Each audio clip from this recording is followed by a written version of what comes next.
मेरा नाम शाहीन परवीन है और हम अस्थामा ब्लॉक ज़िला नालंदा ग्राम जंगीपुर के रहने वाले हैं। मैं अपनी जो अनुभव से कुछ बताना चाह रही हूँ वो एक बाल विवाह के मुद्दा है कि जब हम पहले कुछ मैं अपने बारे में बता देती हूँ कि मैं जिस समुदाय से आ रही हूँ वहाँ पे पर्दों का बहुत ही मान रखा जाता है, मगर हमारे हस्बैंड के डेथ हो जाने के बाद मेरे 4 बच्चे थे, वो बहुत बेकुल हो गए हैं। तब हमने अपने पर्दे को हटाकर पर्दे सबकी इजाज़त से गांव में निकली और समूह में जुड़ गई। जब समूह में जुड़ गई तो बैठक होने लगी और बैठक में जब निकलने लगी तो बहुत तरह की समाजी मुद्दा भी आने लगा, जिसमें बाल विवाह जो था वो बच्चे में शादी हो जाती है, मानसिक शारीरिक रूप से बच्चियां तैयार नहीं होती हैं, कलम हाथ में पकड़ने के बजाय करछी पकड़ लेती हैं। तो इस पे हमारी जितनी भी दीदियां थीं सब लोगों ने राय विमर्श किया और इस पे हम लोगों ने काम शुरू किया। इसी बीच 2017-16 में जो जीविका आई तो उससे हम लोगों की ताकत और भी बढ़ गई। ग्राम संगठन बना और ये CLF बना, उसमें जितनी भी थी दीदी, अभी हमारे ग्राम संगठन में 135 दीदी हैं जिनके सहायता से हम मिलजुल कर अपने बाल विवाह को रोकथाम में लगे हुए हैं और हमारी मान को बातों को रखते हुए काम वहाँ बाल विवाह होना बंद हो चुका है। और आज हम जो यहाँ पे देख रहे हैं एक टूटी हुई औरत, आजीविका की ही दीदियों की सहारे की बदौलत हमारी आमदनी 7 से 8 हज़ार रुपये है। हमारी 3 बेटी हैं, 1 बेटा है। बड़ी बेटी BA में है, मझली बेटी इंटर में है, छोटी वाली 9वीं में है और बेटा अभी पढ़ाई कर रहा है, प्राइवेट से है वो। इसलिए हमें जीविका ने वो सहारा दिया। और एक चीज़ आई कि जब हमारे माननीय मुख्यमंत्री जी ने एक मुहिम चलाया जिसमें बाल विवाह का ज़्यादा था, तो उसमें हम लोगों को गार्जियन सपोर्ट मिली, जिसके तहत मेरी हिम्मत जो थी वो दुगना नहीं बल्कि चौगुना हो गई। जब हमारे मुख्यमंत्री जी हमारी सपोर्ट में रहेंगे तो हम महिलाओं को कोई भी रोक टोक कर सकता है? कोई नहीं। तो हम लोग अपनी ताकत से जो जीविका में हैं, जितनी भी दीदियां हैं, सब मिल करके इस मुहिम को जारी रखे हुए हैं। और जो भी अब महिला अंतर्राष्ट्रीय दिवस जो है उसमें जितनी भी मेरी दीदियां हैं जीविका से जुड़ी हुई हैं, सभी को हम तो यही कहेंगे कि आप लोग जीविका से जुड़िए और खुशहाली हरियाली ज़िंदगी में लाइए, ताकि जो हमारे मुख्यमंत्री जी का उद्देश्य है उनके पीछे हम लोगों का जो साथ है वो हम लोग हमारे साथ खड़े रहें, हम उनके साथ कदम से कदम मिला के चलते रहें, ताकि हमारा बिहार एक अच्छा हो। और जो भी है बहुत अच्छा है। जीविका से जितनी भी दीदियां हैं सब खुश हैं और उनके पीछे हम भी खुश हैं। आज हम नहीं चाहते, कहते हैं कि हम एक ये है, हम बहुत हैप्पी हैं और हमारे बाल बच्चे बहुत अच्छे हैं। जीविका में सब लोग, अभी इससे पहले हमारे गांव में एक मुहिम चली थी कि गरीब हैं कि नहीं, मगर हमारे गांव में जब मुहिम चली तो एक भी गरीब दीदी नहीं निकली। सब अपने रोजगार जीविका से जुड़ करके अपने अपने रोजगारों में लगी हुई हैं। और इससे ज़्यादा मैं क्या कहूँ, इसी अपनी बातों को विराम देती हूँ और जीविका को धन्यवाद देती हूँ। और मैं बबली कुमारी, ग्राम नेवड़ा, पंचायत नेवड़ा, प्रखंड बिहटा, जिला पटना से आई हूँ। तुलसी जीविका स्वयं सहायता समूह की सदस्य हूँ।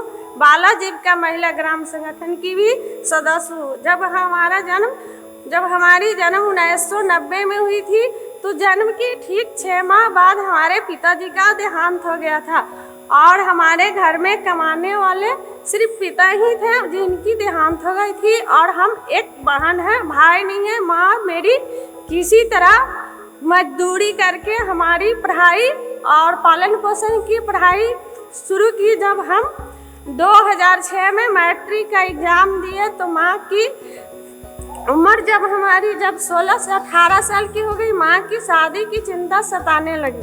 माँ ने नाना जी को बोली कि शादी मेरी बेटी की, अब रिश्ता देखने के लिए जाइए। जब नाना जी कहीं जाते थे तो माँ रिश्ते वाले जो लोग थे काफी दहेज की मांग करते थे, जिसके कारण हमारे जो अभिभावक नहीं होने के कारण हमारी पैसे की स्थिति में हमारा जो शादी हुआ वो काफ़ी गरीब परिवार में कर दी गई। जब हम की 11वीं की पढ़ाई कर रही थी तो हमारे जो पति थे वो 9वीं की पढ़ाई करके उन्होंने प्राइवेट काम करते थे पटना में आके मजदूरी, जबकि उनकी मानदेय जो था 2000 का, उनसे हमारा घर चलाना काफ़ी परेशानियाँ होती थी। हमारे 3 बच्चे हैं।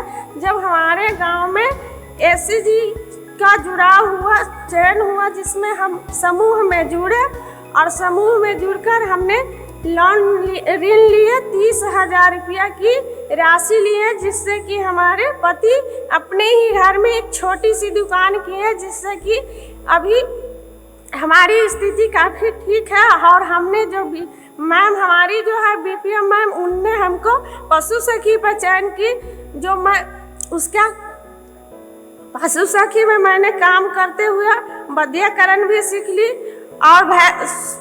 और हमने टीकाकरण भी सीखे, और पंचायत में वैद्यकरण टीकाकरण करके हमने पैसे, महीने की जो इनकम है हमारी 4 से 5 हज़ार और पति का इनकम है 10,000, दोनों मिला करके अब 10 से 15,000 रुपया हमने कमा लेते हैं। हमारे बच्चे भी पढ़ रहे हैं और हम बहुत अभी खुश हैं। हम अपने समूह में सभी दीदी को सामाजिक मुद्दे पर चर्चा होती है। हमने VO पर भी, VO ग्राम संगठन में भी हमारी चर्चा होती है। एक ग्राम संगठन में जो कांति दीदी आई, जो कोमल समूह की दीदी थी, वो दीदी ने बोली कि दीदी हमारी 5 बेटियां हैं, मेरी बेटी की कैसे शादी हो गई, हमारी काफ़ी गरीबी की तंगी आ गई है। हम लोगों ने सभी ग्राम संगठन की दीदी ने बोली, दीदी कोई बात नहीं, आपकी 5 बेटियां हैं तो आप लड़का देखने तो जाइए, कहीं देखिए। तो दीदी ने जब रिश्ते के लिए गई तो उनके यहाँ रिश्ता आया, लड़की को देखा तो पसंद किया, और हम लोग बोले कि जितना हमारा ग्राम संगठन से आपकी मदद होगी हम लोग करेंगे। तो दीदी ने जब देखी, शादी हुई, अगले मीटिंग में दीदी आई, बोली कि दीदी अब तो हमारी बेटी की शादी तय हो गई है। तब उन्होंने, हम लोग सभी दीदी ने मिलकर, ग्राम संगठन की दीदी ने मिलकर उनको मुखिया जी के यहाँ ले गए, और मुखिया जी ने उनकी राशन की जो सामग्री थी वो उनको दिया, और हमारी ग्राम संगठन की दीदी ने भी उनको कुछ सहायता राशि दी, जिनकी उनकी बिना दहेज की बेटी की शादी हुई।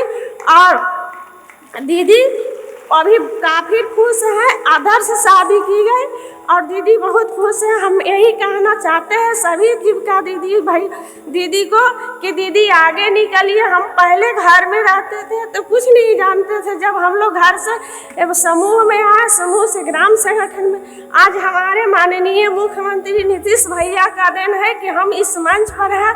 मैं सभी दीदी को इसीलिए आग्रह करती हूँ कि हमारे 3 बच्चे हैं, मैं भी चाहती हूँ कि अपने बच्चे को शादी करें, पढ़ी लिखी से शादी करूँ और बिना दहेज के कहूँ। मैं इतना से अपना वाणी को विराम करती हूँ। जय जीविका, जय बिहार। मेरा नाम ममता देवी है। मैं जिला पटना, प्रखंड फुलवारी, ग्राम कुरतौल की निवासी हूँ। मैं पासी समुदाय से हूँ। हमारा मुख्य रोजगार ताड़ी निकालना, ताड़ी बेचना हुआ करता था, और उसी के माध्यम से हम अपना और अपने बाल बच्चों का पेट पालन किया करते थे, और हमारा उसी से चल रहा था। फिर हमारे जीवन में कुछ ऐसी घटना घटी जिससे हम काफ़ी दुखी हुए। उस घटना का नाम है आग लगी। आग लगी के घटना से हमारा सब कुछ बर्बाद हो गया, और अभी हम उस दुख से उबरे भी नहीं थे कि फिर नशाबंदी हुई, और नशाबंदी की वजह से हमारे रोज़गार भी बंद हो गया, और हम उससे और ज़्यादा दुखी हो गए। फिर हम मजदूरी के माध्यम से अपना और अपने बाल बच्चों का गुजारा कर रहे थे, और हमारा दिन बीत रहा था। फिर हमने जीविका दीदी के बारे में काफ़ी कुछ अच्छा सुना और बढ़िया बढ़िया बातें सुनी, जिसको से हम काफ़ी प्रभावित हुए, और हमने अपनी जीविका दीदी से मिलने का मन में उत्साह जगाई, और हमने उनसे मिलने का मन बनाया, और हम अपनी जीविका वाली दीदी से मिली भी, और हमने उनसे कहा, दीदी ये जीविका क्या है, ये समूह क्या है। हमने अपने गांव मोहल्ले में इसका काफ़ी अच्छी बातें सुने हैं, जिससे हम बहुत प्रभावित हुए हैं। दीदी हमें भी इस जीविका के बारे में बताइए और समूह में हमें जुड़वाइए। फिर हमारी जीविका वाली दीदी बोली ठीक है, हम आपको समूह में जुड़ाएंगे, पहले अपना नाम बताइए, अपना रोजगार बताइए और अपना पता बताइए। हमने विस्तार से उन्हें बताया। फिर हमारी दीदी बोली कि ठीक है, हम आपको समूह में जोड़ देंगे, आप जाइए। फिर उसके बाद हमारी दीदी और अन्य दीदी को लेकर हमारे घर आए और हमारी पूरी मुआयना किए, जांच पड़ताल किए कि हम एक गरीब परिवार से हैं और हमारा रोज़गार जो तारी का हुआ करता था, नशाबंदी के शिकार हुआ, हमारा रोज़गार बंद हो गया और मजदूरी के माध्यम से ही हमारा गुजारा चल रहा है। ये सब छानबीन करने के बाद हमारी दीदी ने हमें समूह में जुड़वा दिए। हमारे समूह का नाम विभा है और भियो विधाता है। फिर हमें सशक्त जीविकोपार्जन योजना से जोड़ने के समय 2020 में कोरोना काल में हमें सशक्त जीविकोपार्जन से जोड़ दिया गया और उससे हमें लाभ मिली। उस लाभ में सबसे पहले हमें कोरोना काल में 2000 नगद रूप में मिली, जिसको हम घर खर्च में खर्च किए। उसके बाद समूह की दीदी लोग हमारे 20,000 रुपये तक की खरीदारी कराई, जिसमें ठेला और श्रृंगार का सारा सामान था और हम मनिहारी का अच्छा एक दुकान हमारा खुल गया, जिसको हम चला रहे थे और हमें अच्छा बिजनेस माने अच्छा रोजगार हमारा चल रहा था। फिर हमारा 1,000 करके 7 महीने तक हमें खाने पीने के लिए दी गई। फिर 8,000 रुपये हमारे चेक के द्वारा मिला, जिससे हमने बकरी पाली और बकरी को अच्छे से पाल रहे हैं। उससे हमारा आगे अच्छा इनकम होने वाला है और हम अपने दुकान को बहुत अच्छे से चला रहे हैं। उससे हमें काफ़ी अच्छा माने कि लाभ हो रहा है। महीने के 5-6 हज़ार तक की आमदनी हो जाती है लगन ना रहने पर, और लगन रहने पर 10 से 12 हज़ार तक की आमदनी हो जाया करती है। और हमारे पति भी गैरेज में काम करके 5 से 6 हज़ार रुपये तक कमा लेते हैं और हम पति पत्नी मिलकर हम अच्छे से अपना घर चला रहे हैं, हम अपने बाल बच्चों को पढ़ा रहे हैं और हम काफ़ी खुश हैं। और ये हमारी खुशी का सबसे बड़ा राज हमारे मुख्यमंत्री जी हैं और हमारी जीविका है, जिनके बदौलत हमारे जीवन में दुख का कमी हुई और सुख का आरंभ हुआ। उसके साथ हमारा जीवन में काफ़ी बदलाव भी आई और हम खुश हैं। हम अपने नीतीश कुमार जी को धन्यवाद करते हैं कि उन्होंने हमारे तारी को बिजनेस को बंद करके बहुत अच्छा किया, क्योंकि उस वक्त हमारे जीवन में बहुत ही बुरा जीवन था। बहुत बुरा क्या बोले कि हमें जो भी आते थे कुछ भी बुरा भला सुना के चल जाया करते थे। उस समय हमें कोई मान सम्मान कोई इज्जत नहीं किया करते थे। वो तारी का बिजनेस बहुत ही बुरा हम माने कि कहते हैं। और जो हमारा अब रोजगार मिला है मनहारी का श्रृंगार का, उसमें हमें काफ़ी इज्जत मिल रही है और हमें कोई तारी वाली दीदी नहीं श्रृंगार वाली दीदी कहते हैं। ये सुनकर हमें बहुत अच्छा लगता है, हमें बहुत खुशी मिलती है और इसी खुशी को हम मद्देनजर रखते हुए और हम अपने जीविका संगठन जीविका दीदी और हम अपने सारे समूह को धन्यवाद करते हैं। हम अपने मुख्यमंत्री को धन्यवाद करते हैं।